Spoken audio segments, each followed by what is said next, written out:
There are moments in life you never forget. For me, it was that Tuesday morning, when the courtroom doors creaked open and every single pair of eyes turned in my direction. People didn't come to witness some boring legal proceeding. They came to see a showdown, a legal drama between a stubborn old rancher and a powerful HOA president. Someone whispered, "He's representing himself." Another scoffed, "Karen's going to eat him alive." They didn't know who I was, and that was my first advantage. Across the aisle, Karen sat with her legs crossed, dressed in a tailored power suit, every strand of hair in place, that familiar smugness clinging to her face like perfume. She leaned toward her lawyer, a young man named Bradley Cooper, and whispered something. He smiled when he saw me stand, probably thinking I was just some cranky old man, hopelessly overconfident. I adjusted my tie with ease and stepped forward. "Your Honor, I'll be representing myself," I said. The room froze. "Please state your legal qualifications." Judge Morrison replied, her voice sharp and steady like the edge of a blade. I gave her a small nod. "Thomas Mitchell, retired attorney. 35 years with Mitchell & Associates. Specialized in property law and civil litigation. Member of the State Bar since 1987. The silence was instant. Cooper's smile vanished. Karen stiffened, lips parting slightly before she caught herself. For the first time since this whole mess began, she wasn't in control. And that was only the beginning. Long before the courtroom, before the lawsuit, before the midnight trespassing and security footage, there was peace.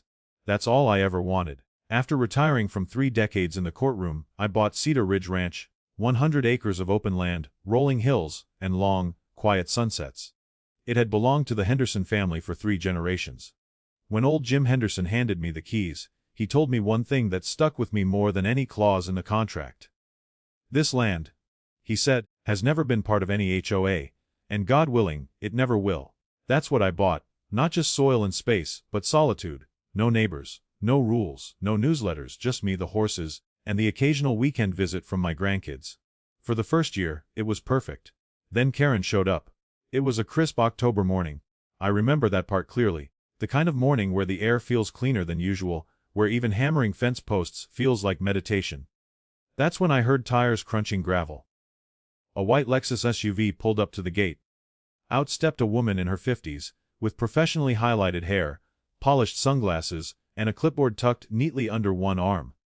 She didn't introduce herself like a neighbor. She spoke like a manager addressing a staff member. "Excuse me," she said sharply. "I need to speak with you about community trail access." I walked over, keeping the gate between us. "Can I help you?" She straightened her posture. "I'm Karen, president of the Willowbrook Estates HOA. Like I was supposed to be impressed. She launched straight into her pitch, a new, community trail system, being developed for the neighborhood. Health, connectivity, property value, all the usual talking points. "And we'd like to establish an easement through your property," she concluded, with the kind of smile that wasn't really a smile. I almost laughed. "Mom, this is private land. It's not part of Willowbrook. Never has been." Her smile tightened. "Well, that's what we need to discuss," she said. "The community believes interconnected trails benefit everyone, and one person shouldn't block what's best for the greater good." And that, right there, was the moment I knew this wasn't over. I took a breath. Calm, steady. "I understand perfectly," I replied. "And the answer is no. Have a nice day." I turned and walked back to my fence. Behind me, I heard the car door slam, and I knew, deep down, that Karen wasn't the type to take a no lightly. What I didn't know yet was how far she'd go to make me regret it. If someone had told me that a woman with a name tag that said, "Oh, a president," could cause more chaos than a courtroom divorce, I would have laughed. But Karen wasn't just an president. She was a machine, polished, organized, and obsessed with control, wrapped in the packaging of community service. It didn't end after that October morning at my gate. There was no awkward silence, no second thoughts, no apologies. What came next was a campaign. Week 1 I received a letter, HOA letterhead, official tone, politely threatening. It invited me to attend a special board meeting to discuss trail access through my property. I tossed it into the fireplace. I wasn't a Willowbrook resident. I wasn't part of their HOA. I had no reason to engage. Week 2, another letter. Then another. By the next month, I started noticing unfamiliar cars parked just beyond the south fence. People stepping out, snapping photos of my land like they were surveying a crime scene. They'd take pictures of the fence, the dirt road, even the corner of my barn. And then came the inspections. Letters from the county zoning office. Surprise visits from inspectors wanting to verify fence height, drainage pipes, livestock count. None of them ever found anything wrong. But they always left shaking their heads and apologizing for the wasted time. I knew exactly who was behind it. Karen. Then came the so-called community nature walks. Once a week, a group of HOA members, dressed like casual hikers, would stroll up to my property line, clipboard folding maps, reusable water bottles, cameras, kids laughing, adults pointing, and Karen in the middle of it all, gesturing dramatically like some tour guide giving a lecture at the Grand Canyon. I watched them from my porch. It didn't feel like a hike. It felt like surveillance. And just when I thought things couldn't get more absurd, they crossed the line. One cool April morning, I found the side gate wide open. The padlock had been sliced clean through. Fresh tire tracks dug into my dirt road, leading deep into the trees. And wooden trail markers, handmade, painted, and hammered into trunks, stretched nearly half a mile through my private woods. This wasn't a misunderstanding. It wasn't curiosity. This was a planned intrusion. I didn't get angry. I got to work. I spent the afternoon pulling up every marker.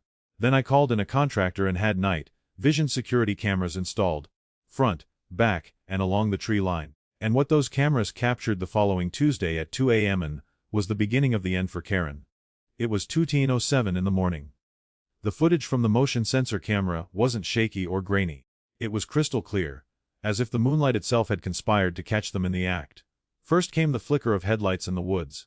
Then, slowly, a familiar Lexus UV rolled up to the gate. Karen stepped out of the driver's side. She was dressed in all black, like she was starring in a suburban spy thriller. In one hand a flashlight. In the other, bolt cutters. Heavy, duty ones. She didn't hesitate.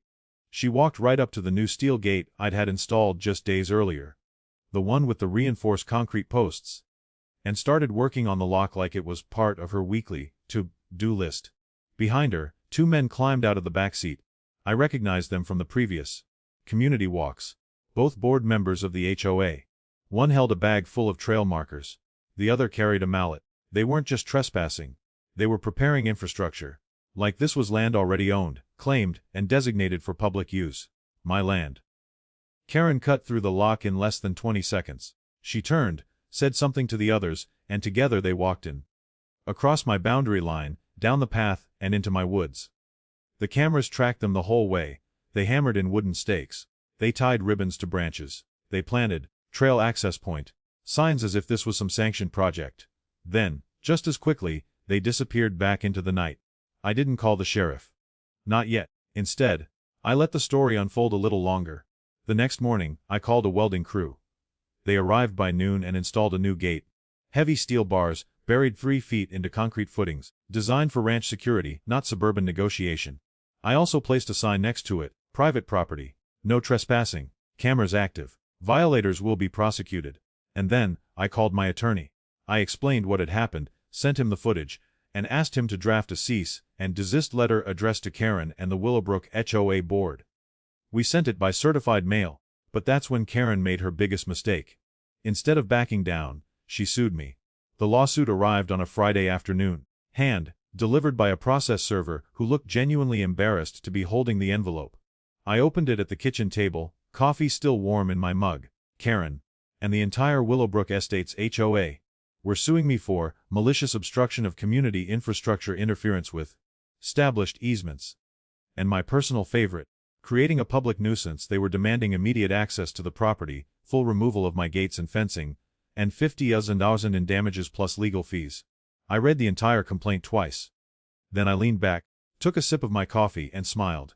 Because I knew she had no idea what she'd just stepped into. Karen had fired the first legal shot. And in her mind, she'd already won. The complaint was thick, nearly 50 pages. But not because it was full of substance. It was bloated with fluff, half-truths, and legal jargon that tried to sound impressive, but fell apart under scrutiny. Her lawyer had thrown everything at the wall, hoping something would stick. They claimed historical community use implied easements. They suggested that my land was once part of a larger, shared parcel, completely fabricated. They argued that my refusal to grant access harmed neighborhood cohesion. It read more like a political campaign than a lawsuit. But what really made me pause was the arrogance. Karen truly believed that with enough pressure, legal or otherwise, I'd back down. She thought I'd panic. Maybe settle. Maybe cave. She didn't know who she was dealing with. I dusted off my old bar license. It was still active, still valid. I didn't need to hire anyone else. I'd spent 35 years doing this for clients who'd faced far worse. This time, the client was me. By Monday, I'd drafted and filed my response. In it, I denied every single claim. But I didn't stop there. I filed counterclaims: criminal trespass, backed by camera footage and still images. Harassment supported by 17 HOA letters, 9 county inspection records, and a dozen neighborhood walks. Defamation. Based on the HOA newsletters and emails Karen had circulated claiming I was blocking access to land that belongs to everyone. I attached documentation. Copies of the property deed dating back to 1952. Land surveys from my purchase in 2021, and a sworn affidavit from the previous owner confirming no easement had ever existed. Then came the evidence.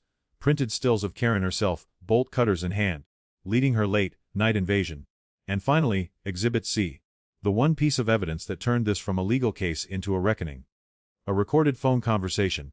In it, Karen's voice rang out, clear as day, saying to a fellow board member, "I don't care if he owns it. We'll make his life hell until he gives in." That wasn't interpretation. That wasn't misunderstanding. That was intent. I compiled everything. Labeled every exhibit. Prepared my case. And when the preliminary hearing was scheduled, for the following Tuesday, I was ready. Karen showed up with her entourage. Bradley Cooper in a freshly pressed suit, 2 HOA board members, and a woman I recognized from one of their nature walks. Now apparently documenting the trial for the neighborhood newsletter. She even wore her HOA president pin, polished and pinned neatly to her blazer, like it gave her some legal authority. I walked into that courtroom alone. No legal team. No drama. Just my binder, my notes, and 3 decades of experience she never saw coming. And as I sat down at the defendant's table, I caught Karen's eyes across the aisle. She still didn't get it. But she would. Soon.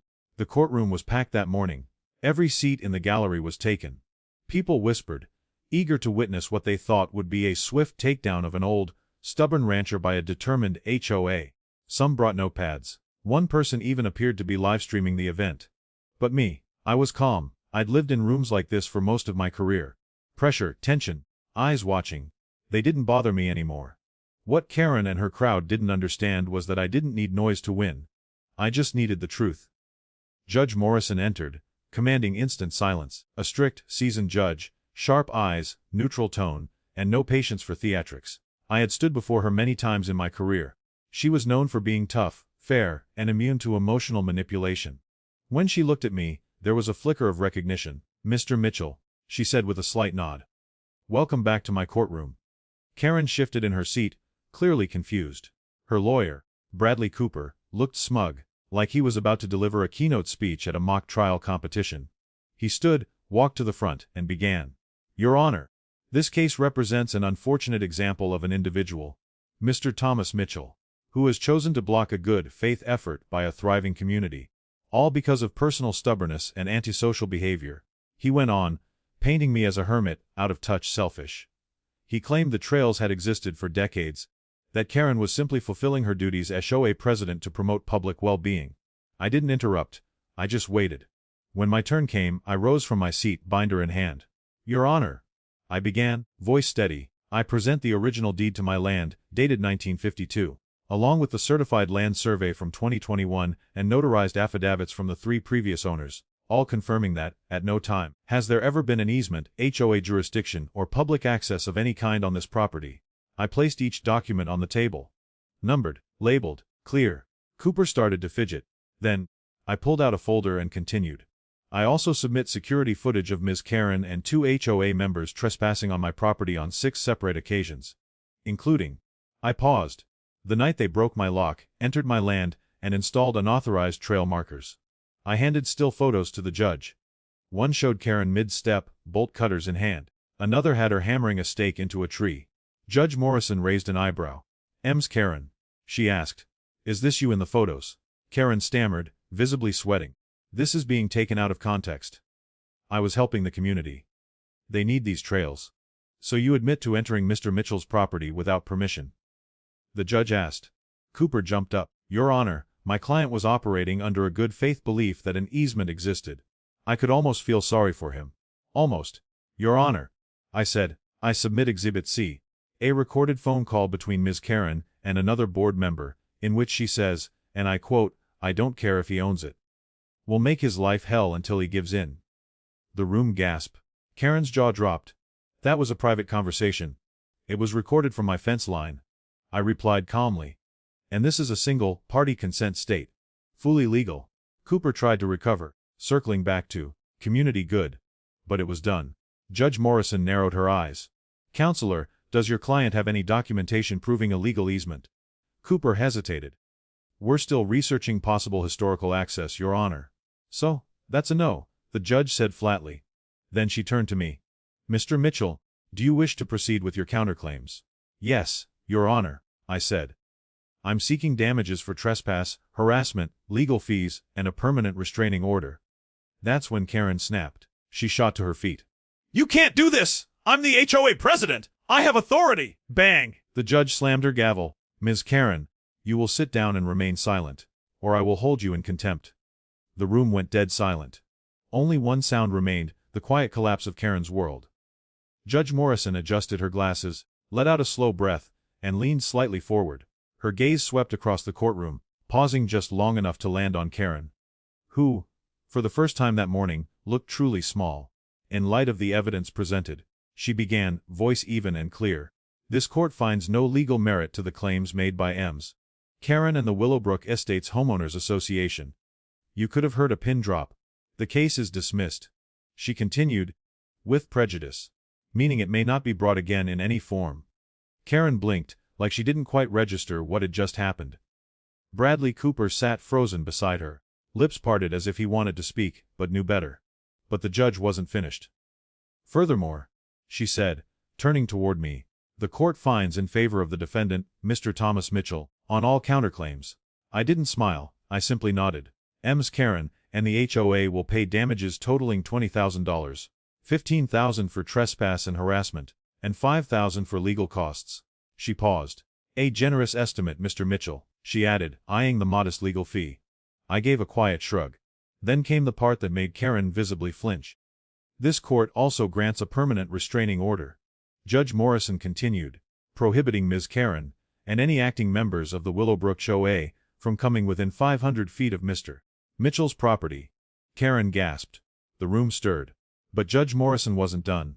Ms. Karen, she said, turning squarely toward her now, your conduct in this matter has been appalling. You have abused your position, harassed a law-abiding property owner, and wasted this court's time with what can only be described as a personal vendetta dressed up as civic duty.